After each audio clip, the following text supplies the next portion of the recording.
my name is Leah Cross. I'm a national educator with John Paul Mitchell Systems. I'm here to present to you today the Ricardo haircut by Julian. This is a haircut that I find very applicable to the salon today, very modern. It's really got some nice detail work and some easy techniques that really make all the difference in men's grooming when I'm behind the chair. I'm going to start this haircut with my top section. So you're going to come right to the top of the head and taking a section across the top. I'm just going to make a straight parting and I'm going to come straight up off the head. And I'm going to cut, making this length just a couple of inches long. Of course, that really will depend on what your guest is looking for, but I'm really giving him a nice trim up. And so with this, the hair is damp, and I'm going to just over direct this back to the previous. And as I work closer to the hairline, I'm actually going to over direct this even further back. So as you move towards that front hairline, increase that over direction slightly more each time you take a section. So that as you're moving closer, you're going to really preserve that front length. A lot of my guys, you know, they come in, they want to trim, but they really do that, like that length in the front, to kind of play with it, style it different ways, and to give them some versatility on the top. So really coming in on this front section and really pulling that back quite far. And that's pretty much your top section, which is fantastic. You can work through that really quickly. Moving to the side section, I'm going to take a diagonal parting, and I'm going to work sideways around the head here. Just taking these and same thing, kind of giving myself the same sort of over direction. So I'm directing back to the previous on each section that I take, and I'm really just working around that parietal ridge. Once I get closer to the hairline, again, I'm really going to over direct that back further so I'm not cutting off too much of that front length. Okay, and then on the left side, same thing here. We're being very symmetrical here and doing the same thing off from the right to the left. So pulling up that side portion of the hair and really trimming that down. Okay.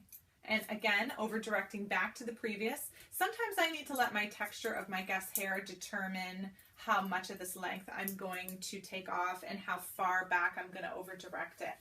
If they have a little bit finer hair, a lot of times I'll pull it back even further just to make sure I have enough length in there, and then go through and texturize a little bit so that I don't have any weight lines. Okay, so from here, one thing that I love that Julian did is he came in here and he just did a little prep step. He came in and just put the hair right in between his fingertips and just kind of cut down, I would say right to a finger length, what is there on the side of the head so that he can prep himself for scissor over comb. When I do scissor over comb, I really don't want to have a ton of hair that I'm trying to cut off because I really want it to be focused more on getting the actual length that I'm looking for and not just removing bulk. So in this step, while it's still damp, I am going to come in and I'm just going to remove that anywhere on the head that I feel like there's a little extra coming around. Now, this particular model has a little bit of extra length towards the back. He kind of had a little bit of a mohawky feel to his haircut. So towards the back in the center, I have a much longer length. So I am removing that and getting that all prepped and ready. So moving to the right side, I'm going to repeat that process. Really just pulling that little bit into my fingertips and moving up towards that parietal ridge. Working around the side of the head. And so these are all kind of prep steps. You know, these aren't your real detailed steps for your haircut. They're all prep steps to get you closer to that scissor over comb and your detailing around the hairline.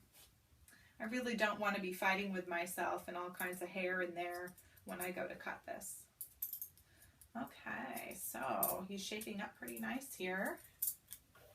And I'm going to come to the back like I was discussing with you about how that longer lengths kind of sit in the back of his haircut here. So I am going to cut some of this as well. Coming just straight up the back and cutting that length, especially in this crown area. He's got a little bit of too long in there. Okay, excellent. So that is the start of the Ricardo haircut that I'm going to do. My next thing, I'm going to just take my blow dryer and I'm just going to dry his hair a little bit.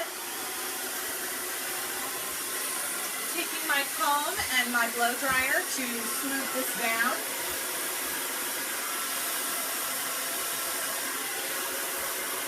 And getting him ready for my scissor over comb. I like to cut scissor over comb on dry hair. I feel like I can really feel the texture better. I can really see where that hair's going to move.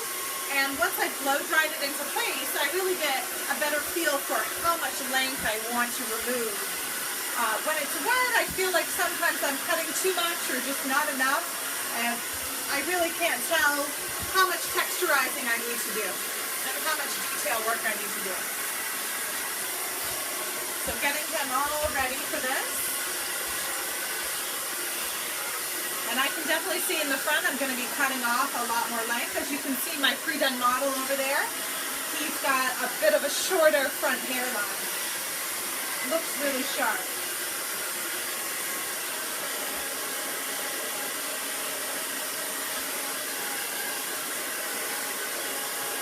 All right. So now that I've got that dry, I'm going to begin my scissor over comb.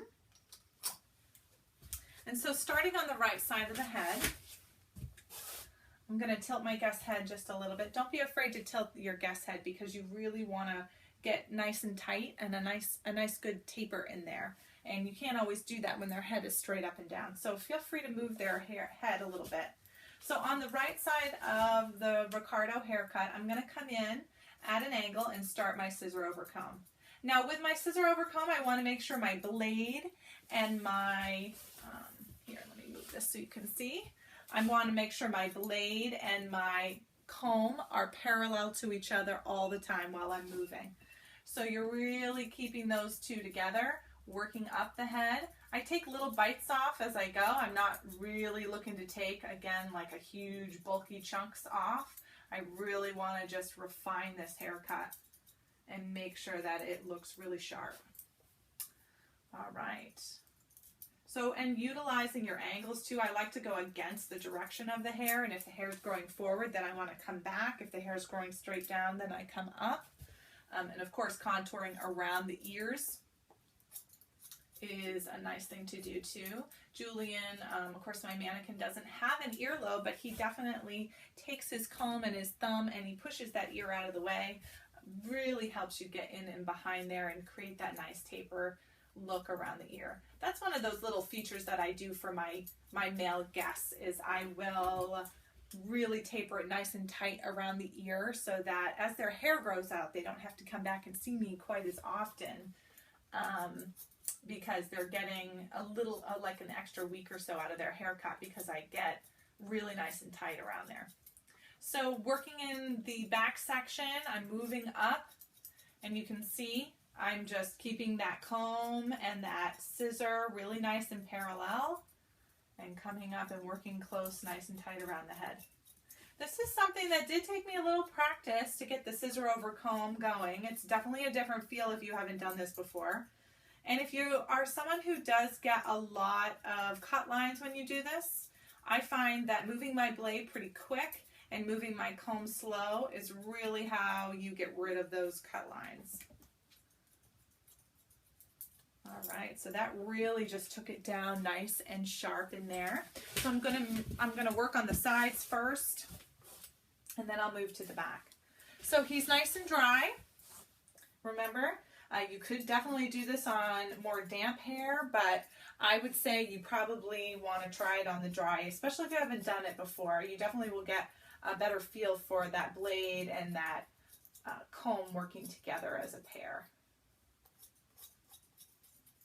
All right. Now I want to go right up to the parietal ridge here because that's where I ended my last cut lines from the top section. And so I want to blend it right into there. And so I'm kind of, as I work up, I'm closer to the scalp at the hairline, down at the bottom of the hairline. And then as I work up, my comb is sort of floating off the head to create that more tapered feel. So that's another thing you'll definitely want to practice if you're not comfortable with this, especially around the ear and around the hairline, is floating that comb up in a really nice, gentle, consistent way. Once you do it a couple of times, I think you'll really start to get the flow and the motion. That's really what this is about for me. I find that you really got to find your rhythm, and then you start to cut really nice and straight.